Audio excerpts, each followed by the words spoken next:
Selanjutnya saya akan membahas siklus ekuitas pemegang saham.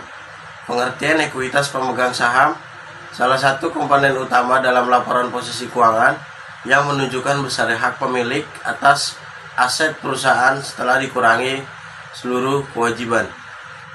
Yang kedua ada komponen ekuitas pemegang saham. Ekuitas pemegang saham tersusun dari beberapa komponen yang mencerminkan hak pemilik dan seluruh perubahan yang terjadi pada modal perusahaan selama periode akuntansi. Modal disetor. Transaksi modal disetor merupakan kontribusi dari para pedagang saham ketika mereka membeli saham perusahaan. Modal disetor terbagi menjadi dua bagian, yaitu yang pertama ada modal saham, yang kedua ada agio saham. Selanjutnya ada saldo laba. Saldo laba adalah akumulasi laba bersih yang ditahan perusahaan setelah dikurangi dividen. Ini menunjukkan bagian laba perusahaan yang tidak dibagikan kepada pemegang saham dan digunakan untuk ekspansi, investasi, atau kebutuhan operasional perusahaan tersebut. Perubahan saldo laba dapat berasal dari yang pertama ada laba rugi selama periode berjalan, yang kedua ada pembagian dividen tunai, yang ketiga ada dividen saham, yang keempat ada koreksi atas kesalahan periode sebelumnya, yang kelima ada penyesuaian perubahan kebijakan akuntansi. Selanjutnya ada cadangan ekuitas. Cadangan atau reserve merupakan bagian dari ekuitas yang dilakukan untuk tujuan tertentu sesuai kebijakan perusahaan atau ketentuan regulasi. Jenis-jenis cadangan meliputi yang pertama ada cadangan umum, yang kedua ada cadangan tujuan khusus, yang ketiga ada cadangan revolusi. Selanjutnya ada penghasilan kompresif lain. Penghasilan kompresif lain adalah komponen ekuitas yang mencatat keuntungan atau kerugian yang belum direalisasi dan tidak dimasukkan ke dalam laba rugi. Selanjutnya ada saham treasury. Saham yang sebelumnya beredar tapi sudah dibeli kembali oleh perusahaan.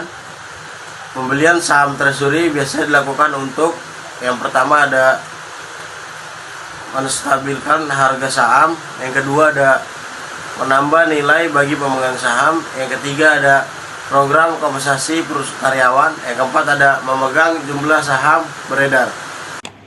Baik, di sini saya akan melanjutkan hasil diskusi kami, yaitu ada siklus ekuitas pemegang saham.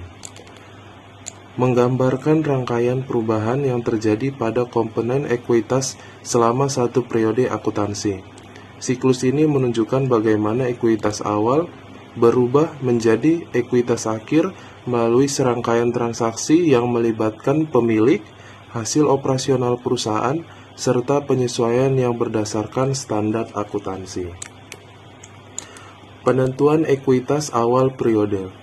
Ekuitas awal terdiri atas beberapa komponen seperti yang pertama modal disetor, saldo laba awal, cadangan ekuitas, penghasilan komprehensif lain yang masih tercatat, dan yang terakhir ialah kepentingan non-pengendalian jika perusahaan memiliki anak perusahaan. Selanjutnya yaitu penambahan ekuitas selama periode. Ekuitas dapat meningkatkan karena beberapa aktivitas dan transaksi yang terkait dengan kepemilikan maupun aktivitas perusahaan. Beberapa sumber penambahan ekuitas antara lain yang pertama, setoran modal baru. Kedua, laba bersih atau net income. Ketiga, penghasilan komprehensif lain yang menguntungkan. Dan yang terakhir ialah koreksi laba periode sebelumnya. Selanjutnya ialah pengurangan ekuitas selama periode. Pengurangan ekuitas selama periode akuntansi terjadi karena pembayaran dividen, rugi bersih, pembelian kembali saham, saham treasury, penarikan modal oleh pemilik atau P5, atau koreksi kesalahan akuntansi yang mengurangi laba ditahan. Sebelumnya memperlihatkan penurunan hak kepemilikan atas aset bersih perusahaan. seperti yang dicatat dalam laporan perubahan ekuitas.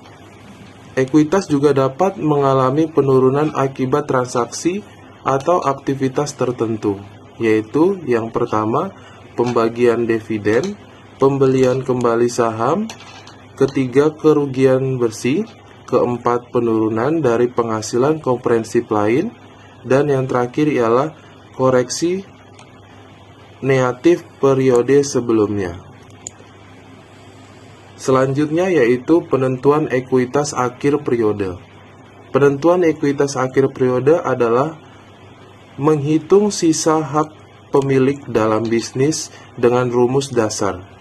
Modal akhir sama dengan modal awal ditambah investasi tambahan, ditambah laba bersih atau rugi bersih, kemudian dikurang penarikan, atau bisa juga menggunakan metode neraca.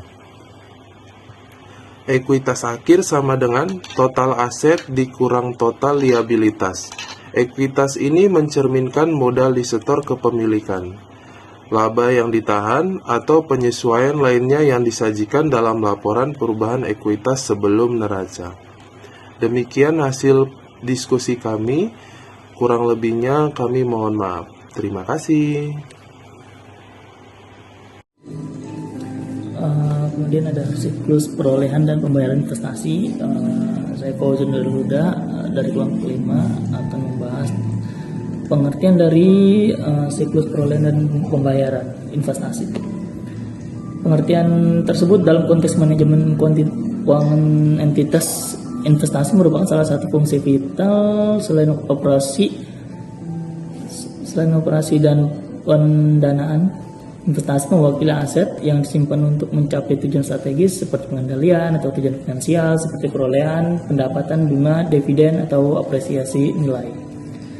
Kemudian ada resiko inherent dalam siklus ini sangat tinggi, terutama terkait volatilitas pasar, resiko likuiditas, dan potensi fraud seperti pembelian tanpa otorisasi atau salah gaji nilai. Oleh karena itu, pemahaman yang komprehensif mengenai perlakuan akuntansi yang tepat, terutama pasca adopsi PSAK 71 IFRS 9 dan sistem pengendalian internal yang efektif menjadi krusial.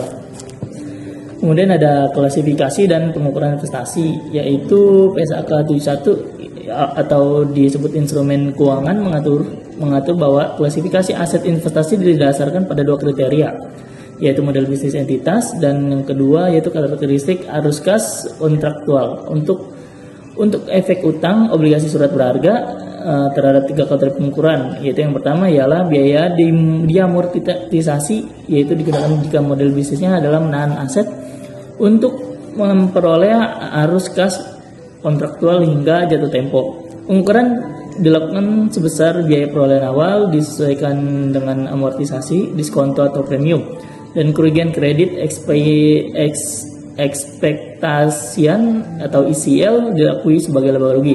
Kemudian yang kedua ada nilai wajar melalui penghasilan komprehensif lain, yaitu FVOCI. Digunakan dia model bisnisnya adalah menahan dan menjual aset. Aset diukur pada nilai wajar